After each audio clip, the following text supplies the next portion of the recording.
Well, hey friends, let's talk. We got some stuff to talk about, okay? I've had a lot on my mind just in regards to a lot of the new viral makeup. I've tried a lot of it, and I just kind of want to have a chat about virality and what that really means. And we're also going to talk about some bestsellers that have been really popular either right now or do I have lipstick on my teeth? There's a high likelihood I have lipstick on my teeth. I'll link any makeup I'm wearing down below if you're curious. My point is, I just want to kind of talk about this topic, but I also want to share a few of the hyped up products that I really don't recommend for one reason or another, or maybe I don't recommend to everyone. We're gonna chat through some specific products. I also, at the end, I'm gonna share your guys' feedback on your thoughts, basically your thoughts on it, products that you just feel like you do not understand how they are best sellers because they're terrible. It's gonna be a juicy video. Strap in. I hope you have some coffee, tea, water, whatever, and let's chat. All right, I've got my little notes. I would like to think that I'm kind of organized. I'm really not today. This video was originally just gonna be one part of this, and we're just gonna do it all together in one video. Also drinking decaf coffee, which is not bad. I read a comment, or maybe it was in a video I was watching recently. I'm gonna link some of the videos that kind of inspired this one by Kelly Gooch and one by Abby Young, that was kind of similar, just chatting about a lot of these things. I'm gonna link both of those videos because I think they're both really valuable, and like I said, this is what inspired this part of the video. One of the videos, I think it was Abby's, someone commented that they're convinced that most products aren't really viral. They're really just brands that are putting a lot of ad money behind it, sponsoring posts, and so you are literally just seeing it all the time. I could have a brand new product, okay? Let's take because I just filmed a Instagram reel about this. Let's take the brand new Rare Beauty Luminous Blush, okay? I could hold this up and say, and I could hold it up and say, this is the new viral Rare Beauty blush. Let's try it on, blah, blah, blah. Instantly, someone seeing that is gonna say, oh, it's gone viral. None of us are ever checking if it's like, first of all, what's the definition of viral, right? Like, there's not like a certain number that someone has to hit. Am I making any sense? I just feel like virality is such a catch-all term for something that's new and hot. And so it's going viral just because everyone's heard of it and they're curious, but it's not necessarily that it is really, really good.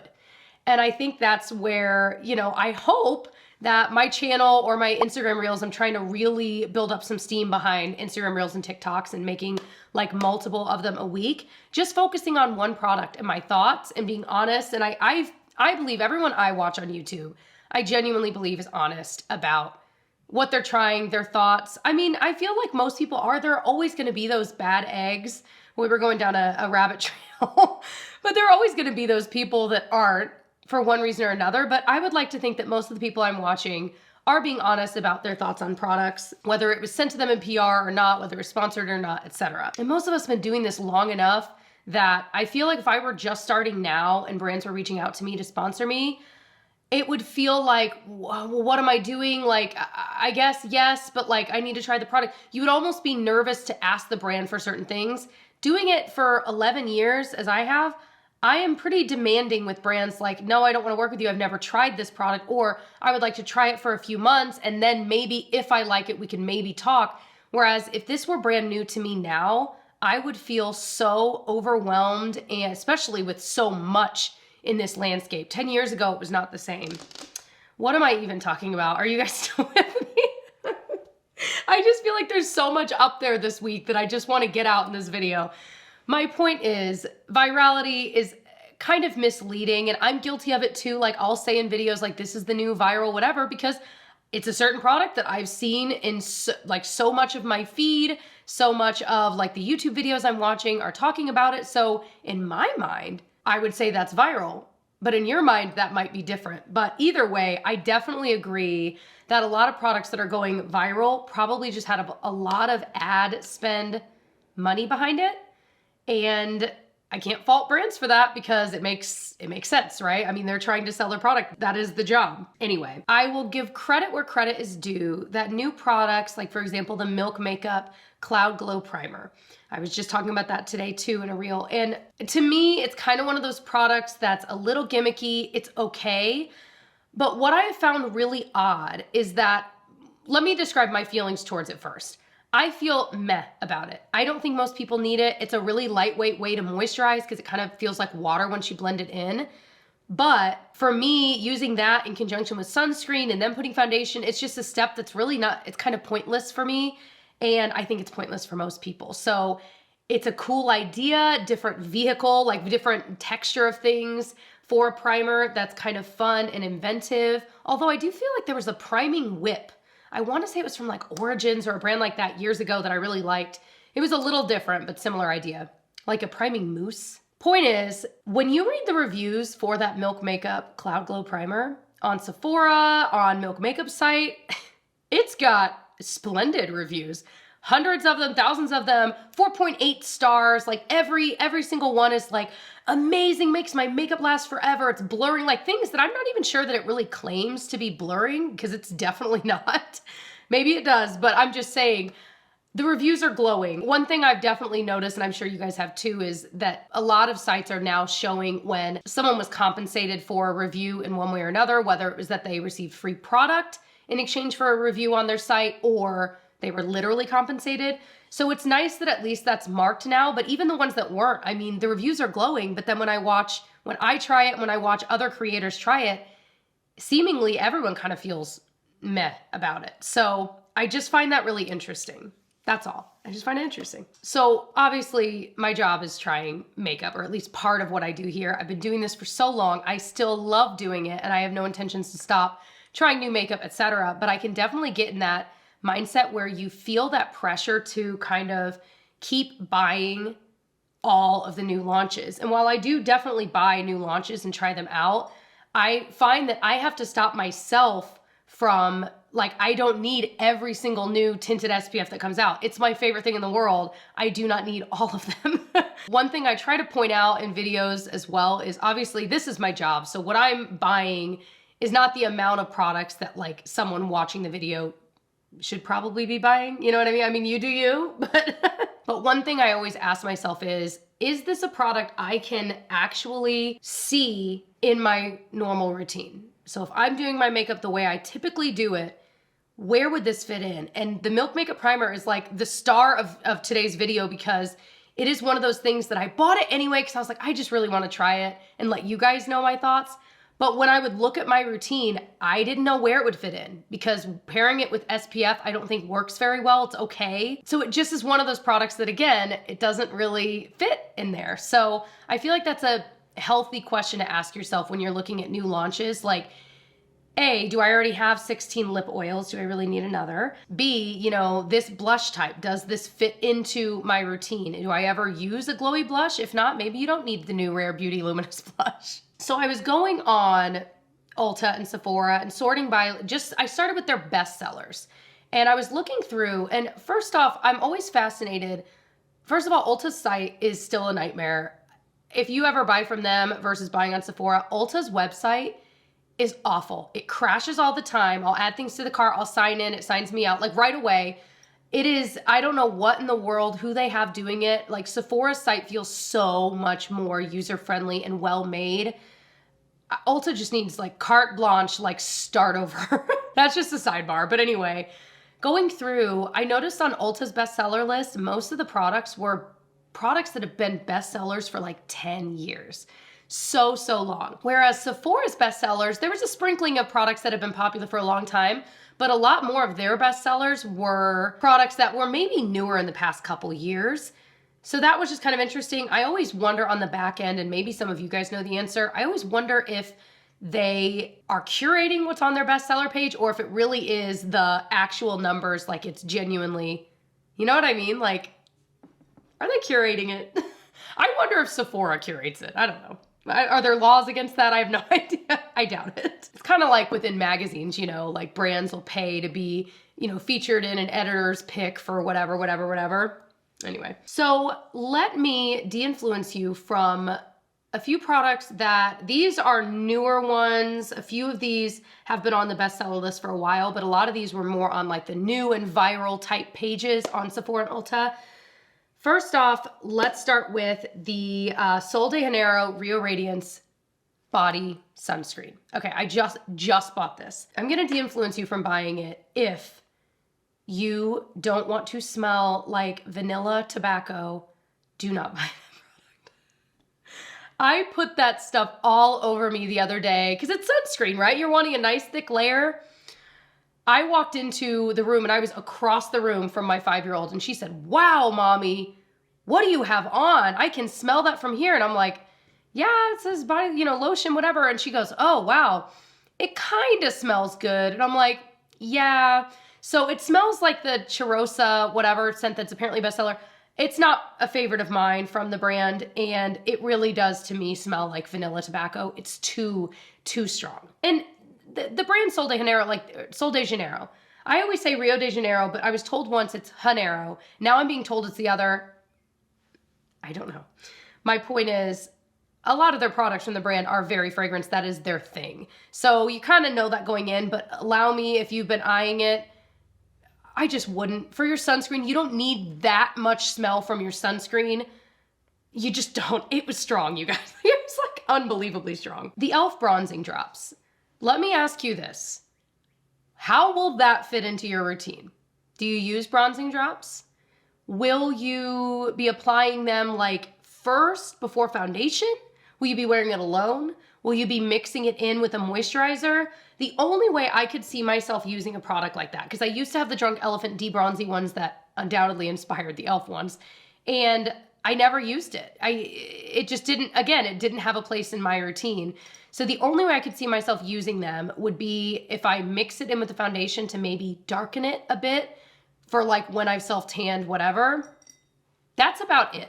Typically, I honestly just have my normal foundation and I have a darker shade of a couple of like BB creams and I'll mix that in and it usually works fine. So yeah, I just think it's one of those products that's fun, it's trendy, it's exciting, it's maybe viral, but do you really need it? Will you really use it? Maybe you will, but maybe you won't.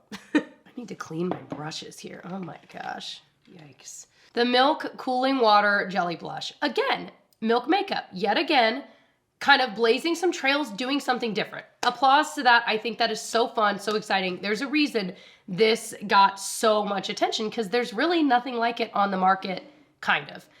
Or at least maybe not as well known here in the US. So the thing is, it stains. I mean, it is a stain. And so you have to be so careful. I was looking and it's sold out. I have one shade of it. I need to film a TikTok on it because I haven't yet.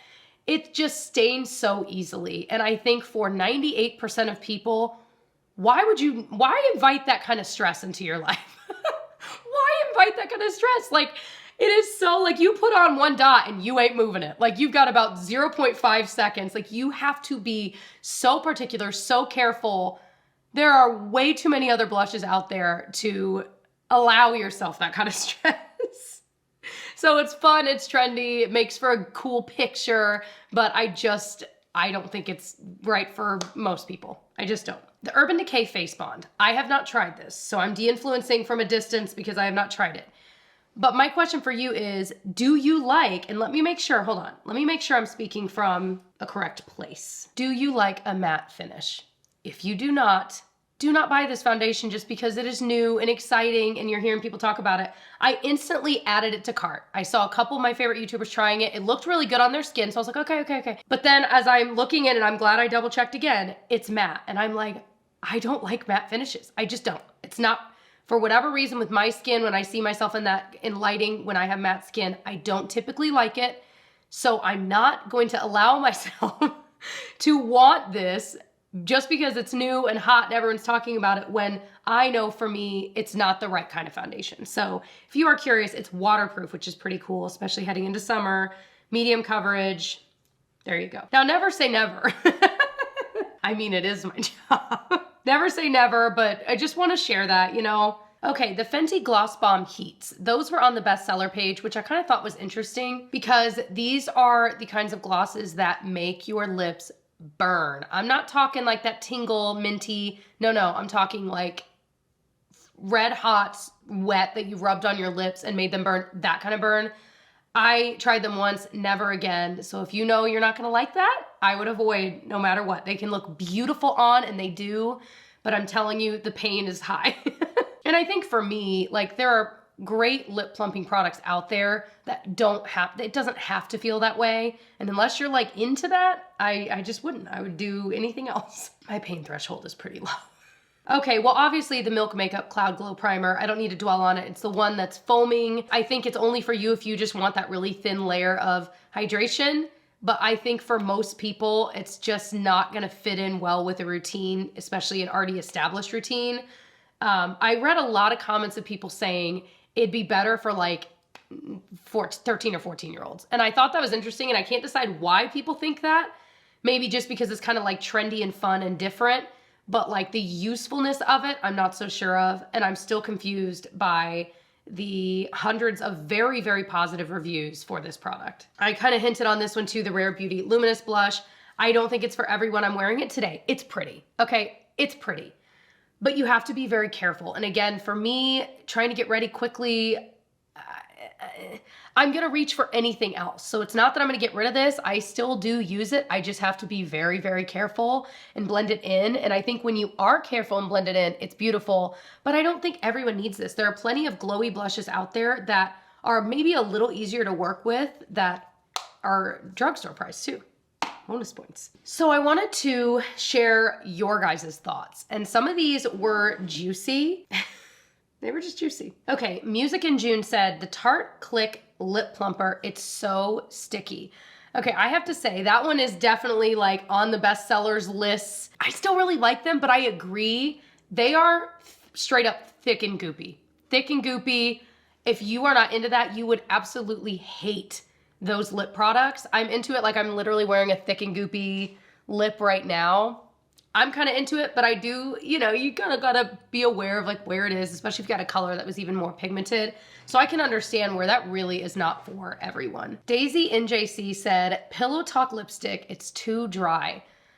So I've definitely realized in the Charlotte Tilbury world, I don't like most of her lipsticks. I only like, I think it is the Hot Lips 2 line.